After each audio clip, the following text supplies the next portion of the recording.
Good morning, good afternoon, good day, and good evening. I don't know what time of day it is for you, but for me, it's a good time of day. We're back at it again today. It is another wonderful day. It is another wonderful time for us here today. And today we're talking about a subject that is near and dear to my heart because this is a subject that essentially implicates much of, if not all of, this country. And the subject that I'm talking about right now is hypocrisy. And I know that we talked about the original sin in a previous episode, but this time around, I want to take it from a different perspective in talking about the original sin. And let me give you the background on it, because the background on it is this. I had a professor one time, and what the professor in school, what he did for me, and the point that he made, and it drove it home for me at that time, when considering how things work in this country. And we know that a lot of times people will say this or say that, but what the professor highlighted for me is the fact that slavery in this country, slavery for us, that is a symptom of the original sin. The original sin in this country is hypocrisy. And we in this country kind of gloss over the hypocrisy that we see on a day-to-day basis. We disregard how that hypocrisy not only impacts us on a day-to-day basis, but the levels to which it rises for us. And as we're going through this whole process of thinking about this hypocrisy and how it affects us, it's important to note that it's all around us. It's from the very founding of this country. Let's look at it this way. My parents, I really have to give them a huge there's a huge debt. There's a huge thanks that I need to give my parents, specifically for the fact that they made sure that as I was growing up, that I was exposed to a large body of Black intellectual thinking. They also made sure that I was exposed to very powerful, very dynamic Black intellectual thought, not just in books, but in person as well. And I say that to come back to the point that one of the things that was always highlighted for me was the fact that the founding of this country was founded based off of taking the land that was here initially for the indigenous people. Right. So as we get to, I know CRT is one of those things where they go critical race theory. We don't want to talk about things that might hurt our feelings, and we want to kind of brush things under the carpet that are factually things that have actually happened in history. It's better just not to think about it. Let's move on. What's the point in thinking about it? But if you don't understand where those points are, you begin to miss out and not to see what those things are that they continue to do.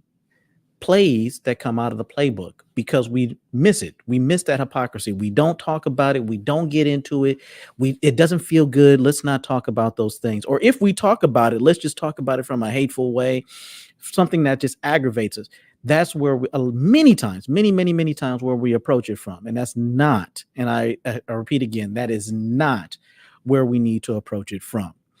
So that being said, let me hop into this with you for the hypocrisy that we have in this country, right? And just highlighting it, like I said, understanding that it comes from a point of land. And another person who highlights this for me when I was growing up, when looking at his writings and things that he had written down at the time, was the Honorable Elijah Muhammad. When he started talking about any plans that we have to try and do any kind of community or nation building starts with land. And you can see that plainly in how this country started. It started with taking the land away from the native people and then bringing over enslaving people and dealing with people in indentured servitude. Those are symptoms of that original hypocrisy that they came over with. And why do I keep saying hypocrisy? And I'm talking about how these things start off with and where it started and what those tenets are. Well, let me do this. Let me share my screen with you here momentarily. And I want to show you a document.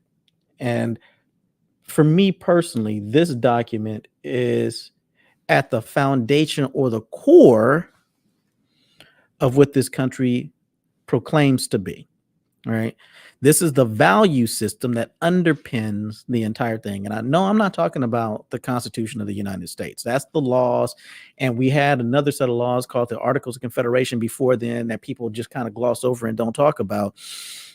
And that the fact that the Constitution itself was a document that was just supposed to be amended, or initially they talked about amending it. Then they realized, hey, there's enough flaws here that we need to abolish it and set up a new form of government. So what is it? What's the document that I'm alluding to? What am I talking about? I'm talking about this document right here.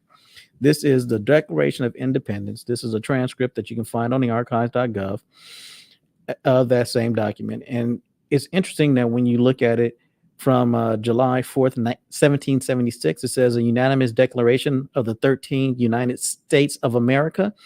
When in the course of human events, it becomes necessary for one people to dissolve the political bands which had connected them with one another, and to assume among the powers of the earth the separate and equal stations to which the laws of nature and of nature's God entitle them. A decent respect to the opinions of mankind requires that they should declare the causes which impel them to the separation. We hold these truths to be self-evident, that all men are created equal, that they are endowed by their Creator with certain inalienable rights, that among these are life, liberty, and the pursuit of happiness, that to secure these rights, governments are instituted among men, deriving their powers from the consent of the governed, that whenever a form of government becomes destructive to these ends, it is the right of the people to alter or to abolish it, and to institute new government, laying its foundation on such principles and organizing its powers in such form. And they did that by bringing the Articles of Confederation initially, and then approximately 10 years later, giving you a constitutional government that we currently still utilize today. Let me get back into this reading. I apologize for that little segue there. Laying its foundation on the principles, okay, as to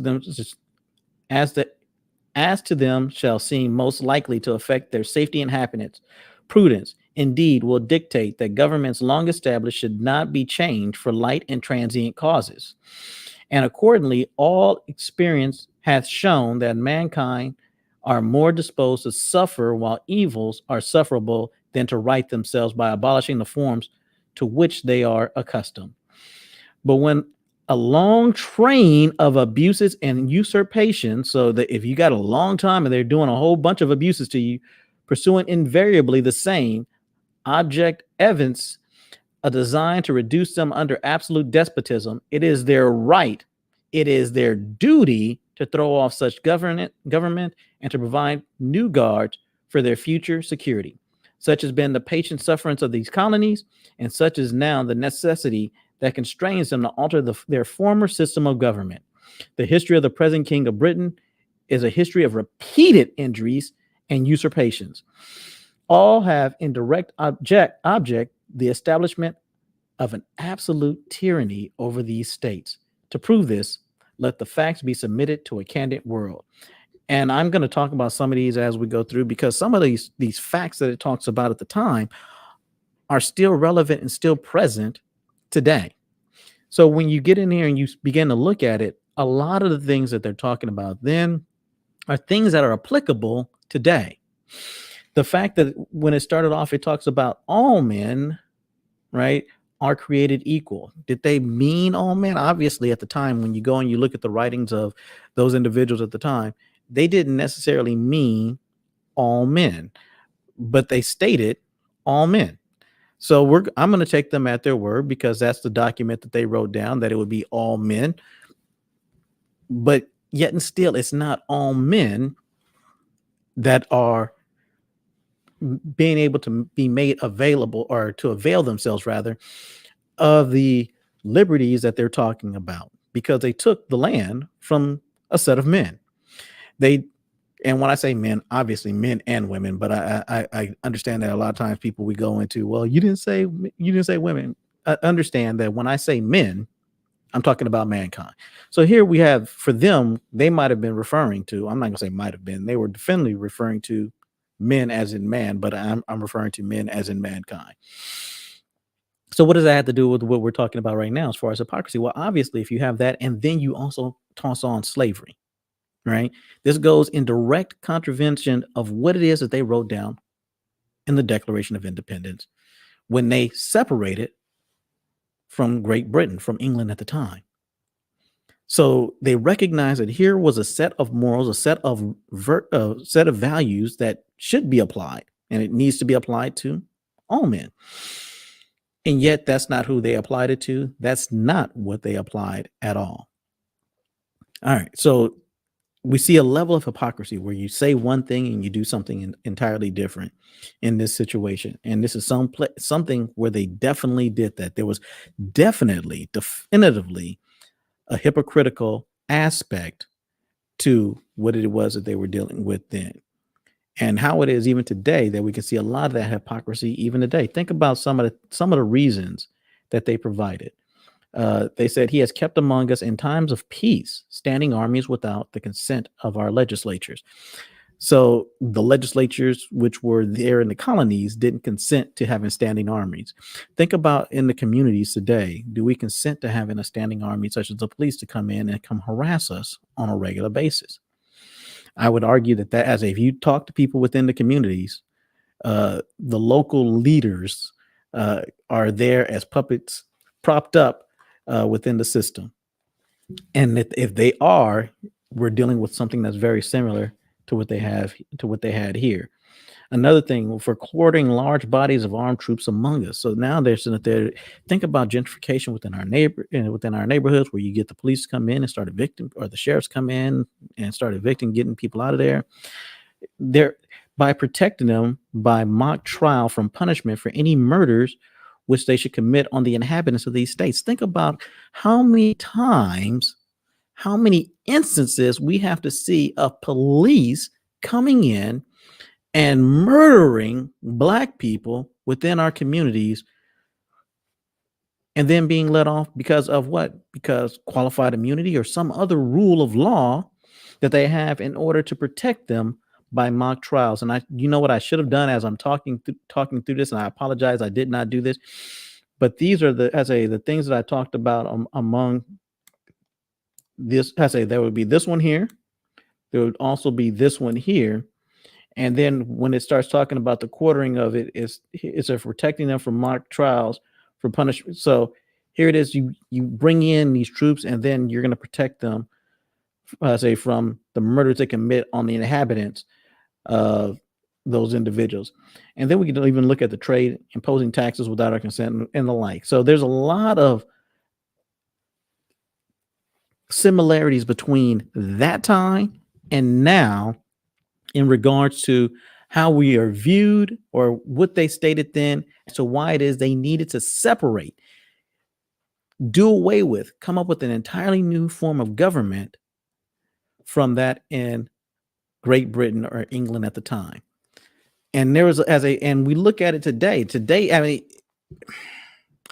let's do this, because I want to talk about something that's very instrumental when I think about it, and wanted to deal with it. So we talk about land, we talk about the hypocrisy of taking it, and we talk about the hypocrisy of slavery, and not giving the inhabitants of the land the same rights that you talked about so eloquently, and the values of why it is the United States needed to separate from Great Britain at the time.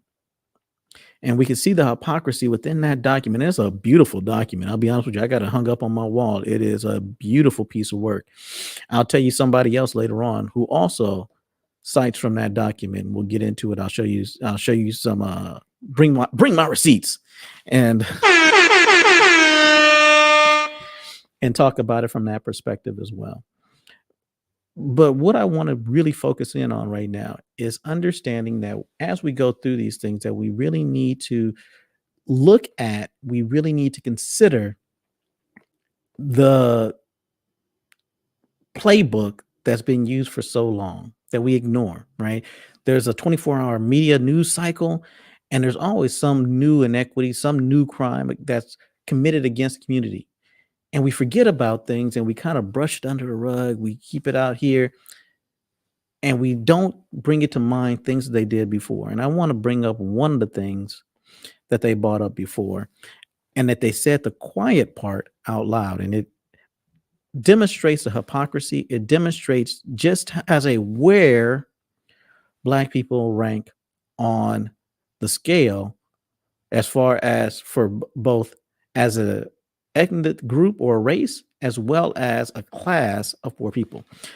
Let me do it this way. Let's look at, I'm going to share something else with you here.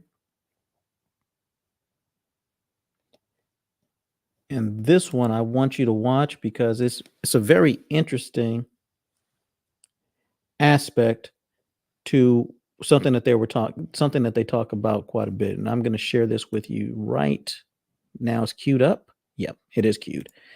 So let's get to it. So right now, this is the January 6th. This is what happened shortly after January 6th, right? The insurrections, as they call them, whatever it is you want to call them, this is what happened shortly afterwards. This was the senators talking about the election of January 6th, or the election that just happened, and what the solution was by Ted Cruz. And he said the quiet part out loud. Let's listen to the quiet part out loud that he stated. And I want you to really listen to what it is that he was alluding to, and we're going to go into depth on what it was that he's talking about here. Door number 3, a third option, and for that I look to history, to the precedent of the 1876 election, the Hayes-Tilden election, where this Congress appointed an electoral commission to examine claims of voter fraud. 5 House members, 5 senators, 5 Supreme Court justices examined the evidence and rendered a judgment. And what I would urge of this body is that we do the same. That we appoint an electoral commission to conduct a 10-day emergency audit, consider the evidence, and resolve the claims. For those on the Democratic aisle who say there is no evidence, they've been rejected, then you should rest in comfort. If that's the case, an electoral commission would reject those claims. But for those who respect the voters, simply telling the voters, go jump in a lake, the fact that you have deep concerns is of no moment to us. That jeopardizes, I believe, the legitimacy of this and subsequent elections. The Constitution gives to Congress the responsibility this day to count the votes. The framers knew what they were doing when they gave responsibilities to Congress. We have a responsibility. And I would urge that we follow the precedent of 1877. The Electoral Count Act explicitly allows objections such as this one for votes that were not regularly given. And let me be clear, this objection is for the state of Arizona, but it is broader than that. It is an objection for all 6 of the contested states to have a credible, objective, impartial body hear the evidence and make a conclusive determination. That would benefit both sides. That would improve legitimacy of this election. And so let me urge my colleagues, all of us take our responsibility seriously. I would urge my colleagues, don't take perhaps the easy path, but instead act together, astonish the viewers, and act in a bipartisan sense to say we will have a credible and fair tribunal, consider the claims, consider the facts, consider the evidence, and make a conclusive determination whether and to what extent this election complied with the Constitution and with federal law. So he said the quiet part out loud. And I apologize for playing it so fast. I like to hurry up and get through it a lot of times, but the quiet part out loud is this. What did he use as a standard for how to resolve the purported election fraud that many Republicans were alleging on January 6th, which started that whole riot, insurrection, whatever it is you want to call it, what started that whole ordeal? And I was calling for it beforehand. I was talking to many people in my family, telling them, hey, this is part of the playbook, right? This is a play that they haven't used before. I mean, they haven't used in a while. It's like an end around or a flea flicker or something along those lines in football, right? It's not a play that we normally use, but we have it. We'll pull it out. We'll toss it out there. And he kept alluding to the election of the election of the election of 1876. So the Declaration of Independence, 1877, this election of 1876 that he keeps on alluding to, the Hayes-Tilden election at the time, is one that he continues to allude to. He continues to go back to and continue to talk about. And unfortunately, I agreed with, man, this is hard for me to say. I agreed with,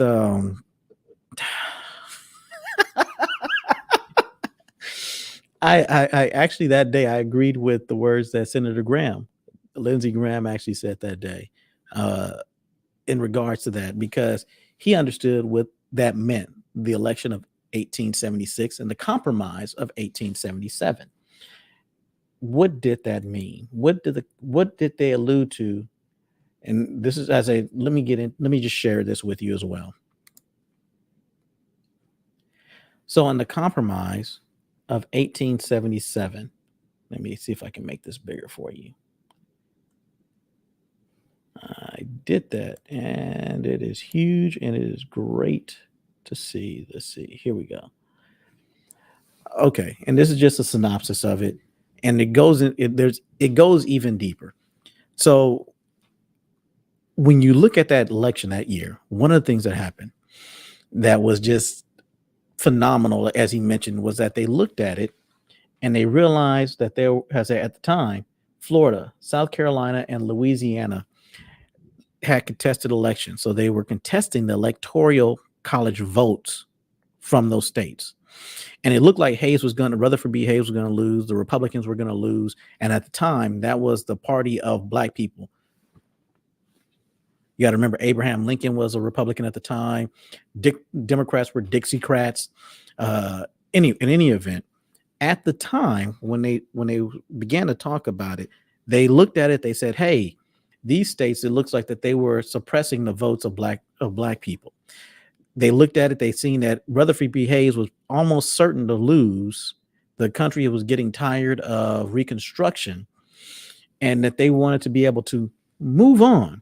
The Allies for Black people really wanted to move on from all of the strife that was going on at the time, the issues that they were having, brother against brother, household against household type stuff, where they were actually having these issues at the time.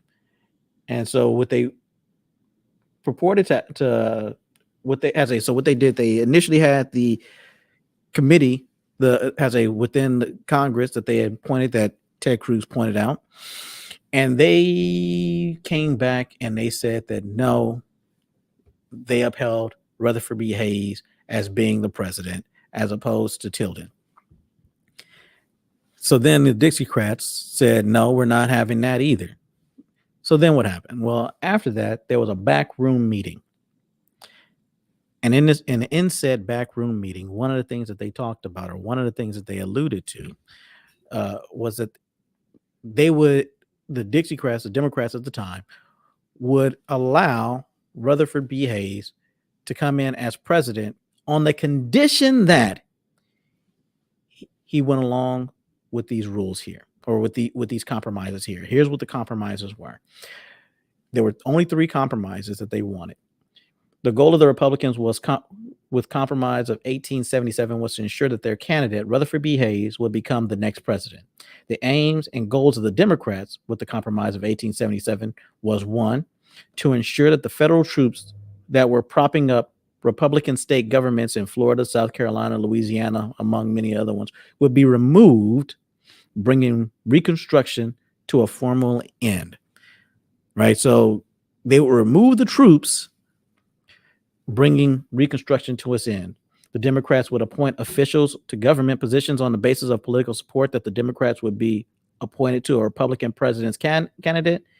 The patronage positions were part of the infamous spoils that amount to rampant use during the period of the United States history. And the last thing that's not mentioned here was they also wanted funding for a transcontinental railroad that went across the South.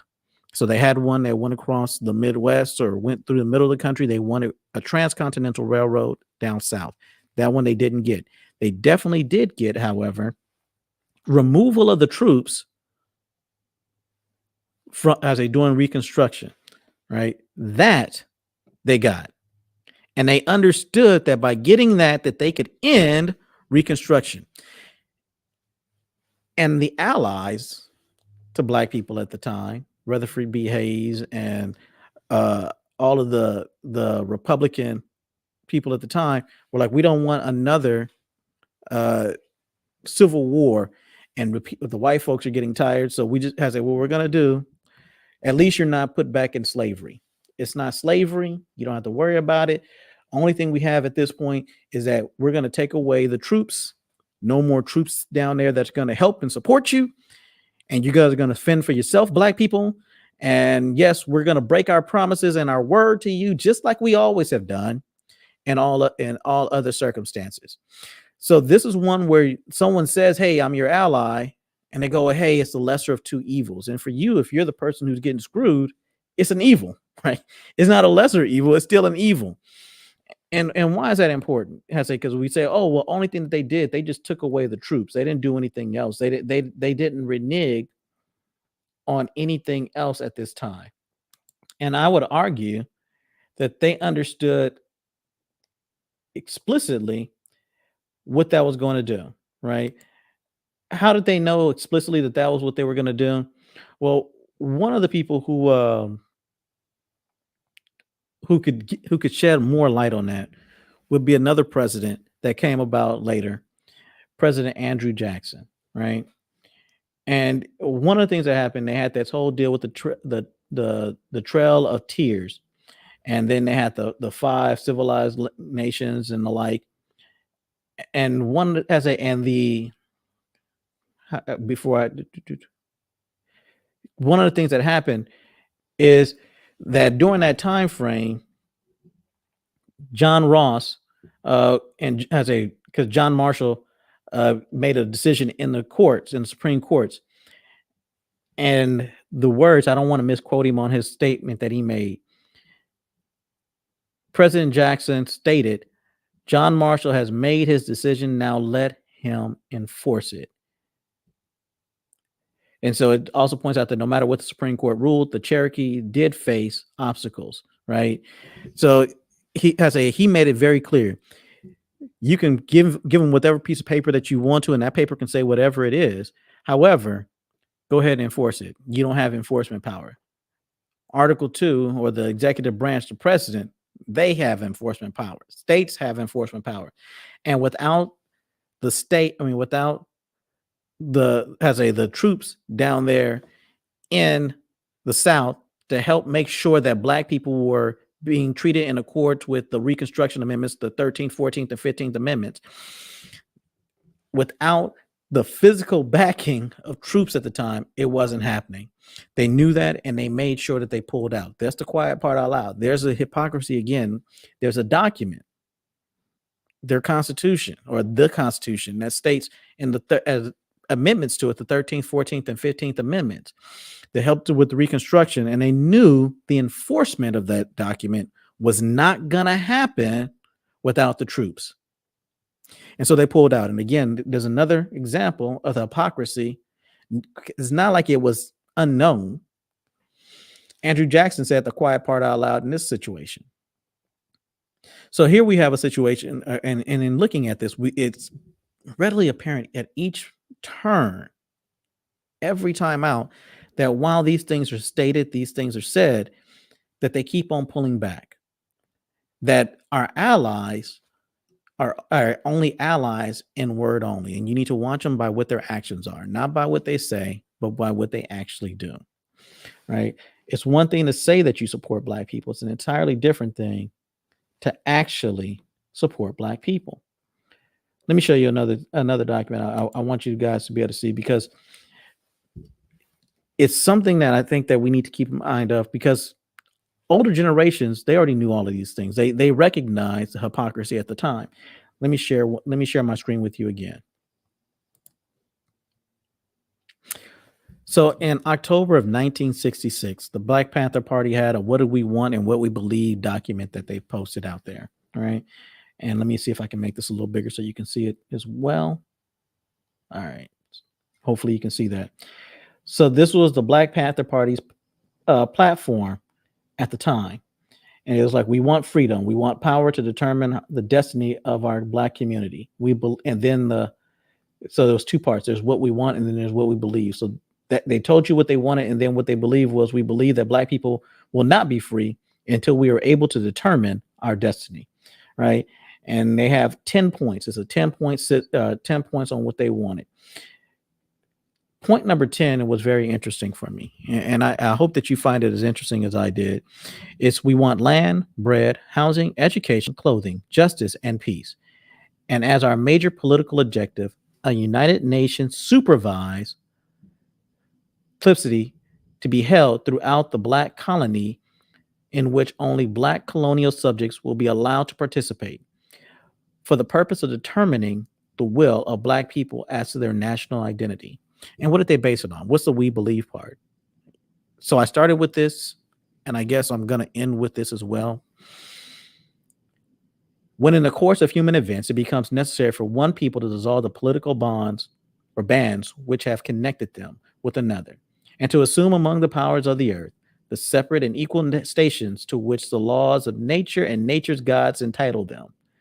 A decent respect to the opinions of mankind require that they should declare the cause which impels them to the separation. We hold these truths to be self-evident, that all men are created equal, that they are endowed by their Creator with certain inalienable rights, that among these are life, liberty, and the pursuit of happiness, that to secure these rights, governments are insulated among men, deriving their just power from the consent of the governed, that whenever any form of government becomes destructive to these ends, it is the right of the people to alter or abolish it and to institute a new government, laying its foundation on such principles and organizing its powers in such form as to them shall seem most likely to affect their safety and happiness. Prudence, indeed, will dictate which government long established should not be changed or changed for light and transient causes, and accordingly, all experience has shown that mankind are more disposed to suffer while evils are sufferable than to right themselves by abolishing the form to which they are accustomed. But when a long train of abusers and usurpations pursuing invariably the same object evinces a design reduce them under absolute despotism, it is their right, it is their duty to throw off such government and to provide new guards for their future security. Sounds familiar, right? Sounds very, very familiar. And there's a reason why, because we read it at the outset where they came up with that verbiage. So they recognized it, they highlighted it, they brought it back to the forefront on what it is that we are dealing with today. There is an abundance of hypocrisy. The rules by which this nation separated itself from Great Britain because of the injustices that they felt were being meted out to them at that time are much the same, not just in 1966 when the Black Panther Party put out its 10-point system. Even today in the 2000s, we're still dealing with these things today. Today, these things are still evident. The abuses upon the Black body are being heaped and they're now being cataloged in video format. So as we're looking at it, as we go through it, as we consider these things, we get to see, when you look at those primary sources, you're looking at the Declaration of Independence, you look at the Black Panther Party and their 10-point system, you look at what the Honorable Elijah Muhammad talked about as far as all, and I should have put that up so I don't misquoting, but when it comes to nation building, all paths to nation building begins with land. And we as Black people, we are deficient in that regard. We have no land, and the thing that we did have, the 40 acres and the mule that came about, that was something that came about after, or just beginning with the Reconstruction, right after the Civil War. And it was not a law that was put into place, but it was a general order from the military at the time, specifically starting off there in the Carolinas. But it was something that they pulled after they had already promised it to those citizens at that time. And sometimes we get in here and we begin to think that, hey, well, my family was able to take advantage of it. Too bad, so sad that yours wasn't.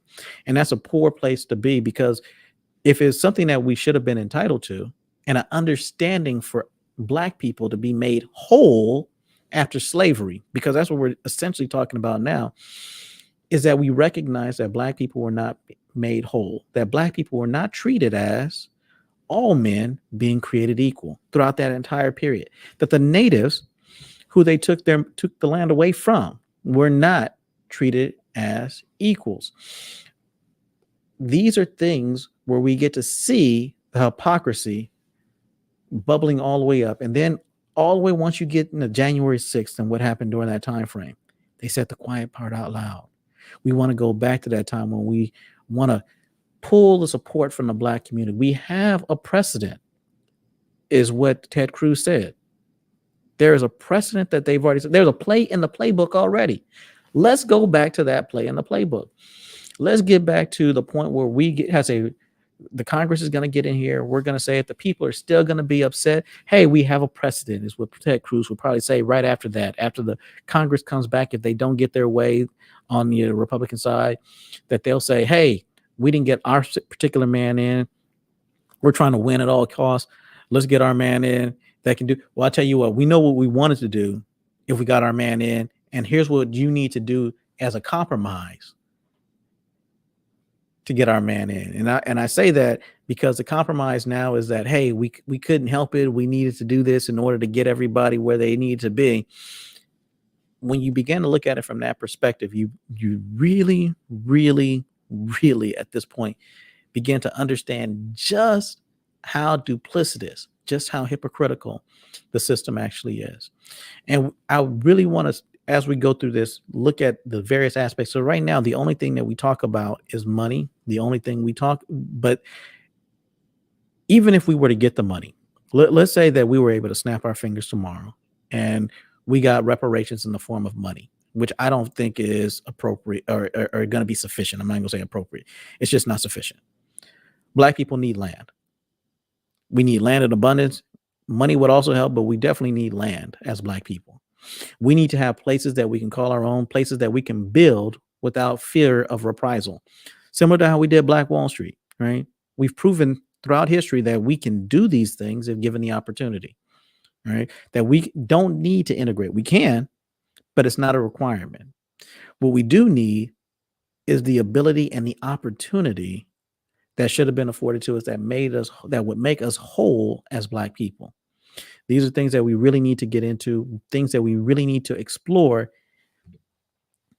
as to what it is that we're looking for in order to make us whole. Land as well as money, right? I'm not going to say it's an either or. I'm thinking you need both, but if I'm prioritizing land as well as the money in order to support that land, because if we're being honest, we're still under the United States. Look at how that's turning out for the Native Americans that are here now with their land. And you look at the things like the Black Rock deal on where the United States can still impose its will there. So you want to be able to have land where they don't come in here later on and say, hey, right of eminent domain, we're going to take that stuff back, or we're going to do something else because they have those rights, or because they've removed the rights from us as Black people. So when you're looking at it, hypocrisy, that's the original sin. Slavery, stealing of the land from the natives, indentured servitude, poverty, all of these are symptoms of that original sin. They never viewed Black people as whole people, right? And you could even make the argument, and let's not even make the argument is already there, that it wasn't the South who didn't want Black people viewed as a whole person, right? That 3/5 compromise, that was the North. And what they were looking for at that time for that 3/5 compromise was that they wanted to reduce the influence that the South had. And I apologize, I'm hearing a buzz in my ear and I know where it's coming from, and I'm going to end up having to fix a piece of gear. But it has I don't know if you guys can hear that. I know I can definitely hear it as a buzz. But one of the things when you're looking at solutions that we can look for, yes, college would be nice and all these other things would be nice. All these other aspects would be great. However, what really needs to come about is that we need to have a way. Sound is good. Thank you very much. I appreciate that last call for insight. But we definitely need to have a way to go about making sure that, or a mechanism to hold people accountable. And in the upcoming weeks, as I'm highlighting and as we have Black entrepreneurs coming in here and dealing with those aspects, let's see. You cannot hear the buzz, Diane Taylor. I appreciate that. I said I can definitely hear it, and I didn't want it to be distracting for everybody else. I apologize for changing that volume. But we definitely need to start looking at ways and or methodologies by which we can force say. And for me right now in Texas, this is voting season, and so we have a lot of people who are making a lot of promises. A lot of broken promises are going to be made during this time frame, and trying to figure out how can we reduce the amount of broken promises that are made to us as Black people.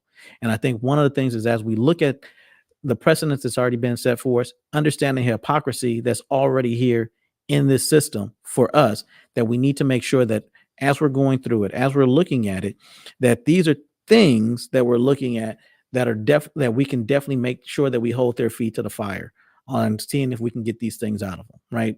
Outlining and defining it. And the best thing to do at this point would be to outline it and define it at a local level. Each of us as a Black community in our Black communities, to be at I guess, say at a grassroots level, to be able to get down there and define these things within the community. And then you have the larger community of Black people that we would have, but to be able to define what it is that we want, what it is we believe, similar to how the Black Panther Party did it at that time, understanding these principles that we have from many of our ancestors here in this country on what it is that we really need to strive for, what it is that we really need to look at in order to be made whole, to kind of push off these hypocritical ideals that keep on coming out, because they're not doing them. They're saying the quiet part out loud, and we keep on missing it, and we brush it under the rug. We're dealing today with those aspects, and I want to make sure that as we go forward, because I'm going to be seeing if, as I have reached out already, I have some feelers in. We're having some conversations where I want to start getting some of these political individuals in here as well. I want to get them on the record saying what it is that they want from us, or what it is they're promising us, not what they want from us, but what it is they're promising us. We know what they want. They want to be elected. They want the job. But what are we going to get out of them?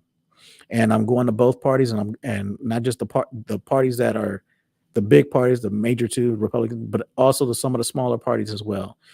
And the power of the people, for the most part, is at the lower levels, not at the upper levels. And I had a whole episode about that a while back, where we do have some impact, but we get more impact at the lower levels, specifically when you're looking at it from a federal sense, at the congressional level. So the one that's a really sexy vote that everybody likes, that's going to be at the presidential level, right? Everybody wants to say that, hey, I voted for the president.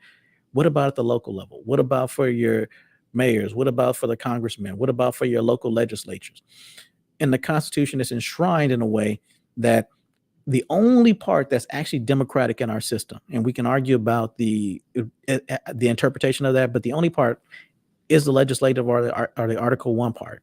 So you have the Article 3 part, which is appointed by the president, or the Article 2, and then confirmed by the Senate. That's not the people voting for the judicial branch.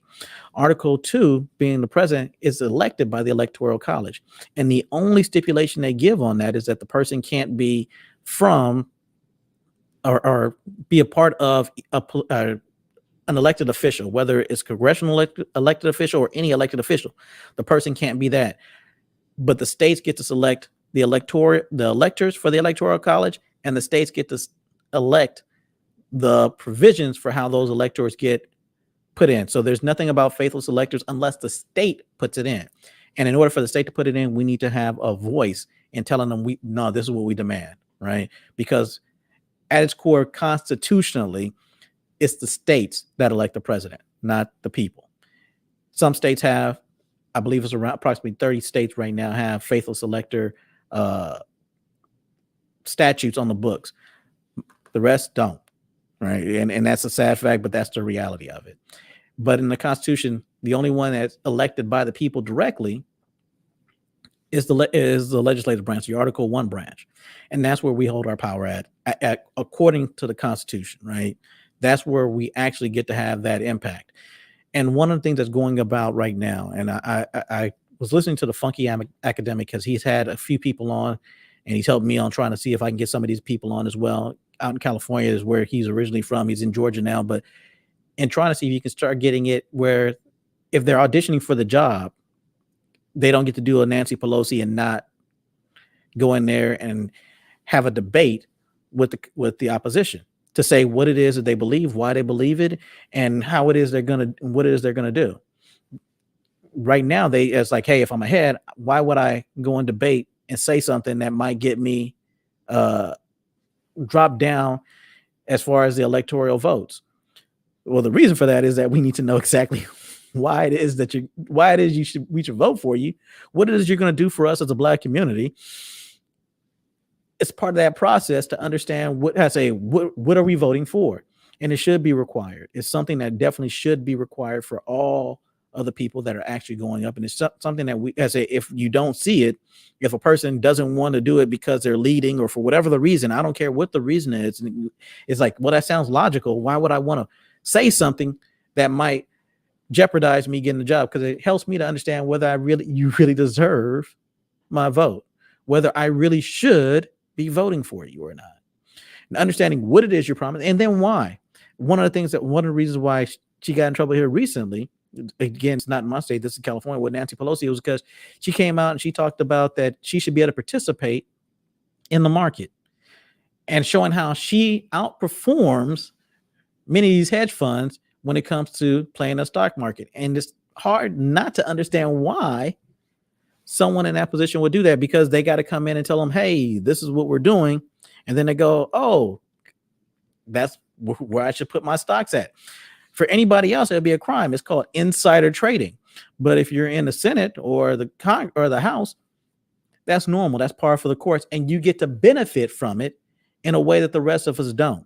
So if you're going to if you feel that people who are making the rules should also be able to partake of it while that they are making these rules on a marketplace, it says that you don't understand it. It says you don't understand how that works, and you're just cheating. Whereas everybody else is like, you have that up, left, right, you have the cheat code. So if you have that cheat code and everybody else doesn't, you're making the rules to the game. You're helping enforce the rules of the game, and you're playing the game at the same time. There's no sport where that's acceptable, right? Football being one of them, you can't bet on games. Basketball, you can't bet on your own game. But in Congress, we say, hey, it's okay, go ahead and bet on your own games. And I bring that up only to say, because a lot of times they're saying the quiet part out loud. And when they say it, we need to be able to hold their feet to the fire on it. And we need to be able to say, no, you don't need this job. You don't understand what the job entails. I'm sorry, your application has been rejected. We need to be able to start doing that to these candidates. And so long as we allow them to continue to play the game that they've been playing, the way that they're playing, we're going to suffer because of it. And I said all that, and I'm at the point now that I'm trying to keep this under an hour for you guys. So I'm going to also let you know that we have some people coming in studio next week. One of them might not be able to make it, coming down from Chicago. We'll see if he can. He's going to be here on Tuesday. He's an entertainer. He'll be here. We'll be talking with him on relationships. And then we also have another gentleman who'll be here talking about the law on Friday, and really looking forward to having him in here. I'm extremely biased. He's an extremely intelligent brother, both of them being entrepreneurs. Both of them being entrepreneurs, both of them being there. Hello, how are we feeling there, Kurtz? And I'm gonna assume, because I see the My Little Pony there, we got Pinkie Pie. I'm gonna assume that I know exactly who's talking. So I'm gonna say hi, how we doing? So yeah, I say, so as we're going through this, and we're in this season right now, we need to be able to figure out how we're going to affect change.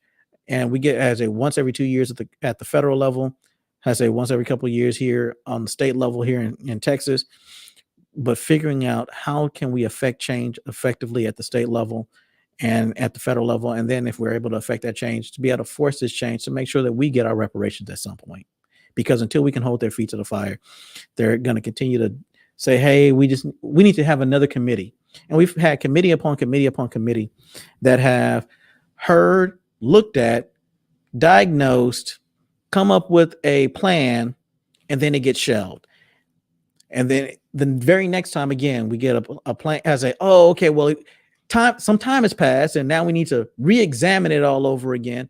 In the meantime, everyone else is getting is getting reparations or being made whole for the atrocities that have been done to them by this country. We need to be able to figure out how we're going to do this as a block, as a group. And I understand in many ways that we can look at it and say that, hey, Black people, we're not a monolith, and we're not. We don't all think the same. We don't all do things the same. We don't do all those things the same. That is very much true. That is an accurate assessment of Black people, that we're not all the same. However, the fact that you have a class of people that are discriminated against, that are Black people, there's a class that's being discriminated against as a class, even though we don't think the same, look the same, act the same, carry things out the same. We're being discriminated against just the same. And I want to open this up right now. I've already dropped the link earlier for anyone, but anybody who wants to add anything to this, feel free to come on up. I'm gonna drop the link for you again, just in case it's something that you didn't see it there initially. Otherwise, what I'm going to do, I'm going to hold on here for about another 10 minutes, unless someone wants to jump in and give their viewpoint on the hypocrisy that we deal with on a day-to-day basis within this country. How do we feel about it? What are some of the solutions that you might think that we can use to affect change? And is there something I might be missing? Maybe I'm wrong in some regards. And I welcome someone to come in here and come let me know, hey, you're wrong in this regard, or maybe we should look at it from this perspective. If not, like I said, I'm going to give it about 10 minutes here. So here at the top of the hour, I'm going to tell everybody how much I love you, and then tell you how much you need peace in your life. In any event, let me get back to what I say. Get back to the points here. We know that in this land, it was taken from the natives initially. We know that the system that we have, the foundation of it is built on oppression, and is built on taking advantage of others, right? That is how this system works. In order for you to get ahead, that's what you need to do. And at any given time during this time frame, one of the things that they definitely will do in the system that we currently have, and we looked at it within the compromise of 1877 from that election of 1876. We looked at it again here for January 6th, where they bought the play right back out of the playbook. It's not that the play was unknown. It's not that they didn't have flea flickers before, but this is one of those things that you constantly have to deal with at this point. Peace to you as well, my brother. Peace to you as well, Pure Bama Free. Peace to you, my brother. But one of the things that we definitely want to make sure that we're always aware of, one of the things that we always want to make sure that we're cognizant of, is that we don't let that 24-hour news cycle drive us, right? There's always something new they're going to come up with, and there's something new that we can always put up, but we don't want to let them off the hook on things that they've already said or done. If they said it, they've done it. We want to make sure that we hold their feet to the fire on it. If they said it, they've done it. If they've done these actions to us, whether it's our current president or the one from the preceding administration, look at the actions that they can take, understand what the limits are on what they can do, and then hold their feet to the fire for those things. And it's very important. It is extremely important that we continue to do that. And the only way I know how to do it, besides casting a vote, is also by lending my voice and the platform to talk about these things as well. And also trying to figure out how we can make the Black community stronger, how we can make the Black family stronger. Because if you got a strong Black family, that's strong Black nucleus, then you got a strong Black community. Strong Black family can educate and inform the kids, not just send them to schools and get indoctrinated, but to make sure that we can inform our next generation, and that we can give them the leg up that they need going forward. You know, I had a Venn diagram I did. I'm going to pull that back up on the next episode, but we want to make sure that as we have that strong Black foundation, that strong Black core, that we then parlay that into a strong Black community. And while we say we're not all the same, we're all discriminated against, essentially the same. And there's some of us who are going to do a little better than others in the system because they want to keep us separated. So they'll say like, hey, you did all right. Why can't they do what you did? Right. And they'll talk about, and they'll put some of us on the platform, and then it's like, yeah, I did do okay. And man, I'm making six figures. Or why can't they make six figures like I'm making six figures? And understanding that while you might be the outlier, you're not the rule. and that you need to make sure that you prop the system up so that the rule is that we as Black people are able to rise, which we're not able to do as a rule today. We're able to do it as the exception, but not as the rule. To see, it's a spiritual matter to heal a nation. It is a spiritual matter, and it's one that we can definitely become involved in. I say, every time you look at the Bible, if you're you hear gospel news, and God tells you this, that, and the other, there's a level of effort that we as the people need to take, right? It's one thing to say, hey, I'm just going to wait on God. That's what they want you to do. They want you to just sit back and go, there's nothing I can do. Just wait on God. God will correct it, which I do believe he'll correct it, but he requires you to do your part. We do our part. He does his. It's like that the old joke that was out there, the one I love, where they talked about, had a guy sitting on his roof. And as he's sitting on his roof, because there's a flood and it's been raining. And his neighbors are coming along and it's like, hey, maybe we need to help you get on out of here. And he's like, oh, no, I don't need to. I'll wait on God. God's going to help me out. And now he's on his roof, right? So it started off before the flood actually came. Everybody telling me the news is informing me. And now he's on the roof and he's sitting there waiting. And neighbor comes by on the boat and it's like, hey, how about you hop on in? He's like, oh no, I'm good. I'm waiting on God. God's gonna make it come through for me. And then you get to the Coast Guard, National Guard comes on in there with the helicopter. They see him, the gentleman, he's sitting on top of his roof. They're like, sir, they dropped the little buoy down for him. Like, hey, hop on. I said, we'll get you on. He's like, it's okay. I'm waiting on God. God's gonna make it okay for me. Lo and behold, he dies. Gets to heaven and he looks at God. He's like, why didn't you make it? Why didn't you save me? Why didn't you help me out? Why didn't you do for me? He's like, I sent your neighbor for you. I sent a boat. I sent a helicopter. What else did you want me to do for you? And in this sense, that's why I look at it for us. It's like when you look at Joseph, God made things okay for Joseph, but at the same time, Joseph still did the work. So we got to do the work. God's going to do his part. We need to do ours. So I'm not disparaging that it's a spiritual matter or that God will have an impact on it. What I am disparaging or what I am pushing back on is that we don't do anything. Let's see, that is it. You do your part, God will do his. That's exactly right. So I agree with you. I say, so when looking at it, whenever we have these issues, look at the problem, figure out what your approach can be, put the best effort forth that you can put forth. And that's all you're going to be able to do. That's what you can control. That's what you have impact on. That's what you're going to be able to control is your actions, only your actions. You don't control how you feel. You don't control the actions of others. You do control your own actions. And it's important that we, yes, yeah. I say, so you do control your own actions, right? Gospel it's something where if we control our actions, we control the things that we do with it, on our short time here on this earth. And nobody else has popped in. So I know I have not said it before, so I'm going to say it now. I love you all. Care for you deeply. And if you're at the end of it, which I am, or if you're on the West Coast, where right about now, what is it, around 7:00? So you're just at the end of your day as well. I know you killed it. Get ready for tomorrow. You're going to kill it again. And may you always, always, always have peace in your life. And I'm out.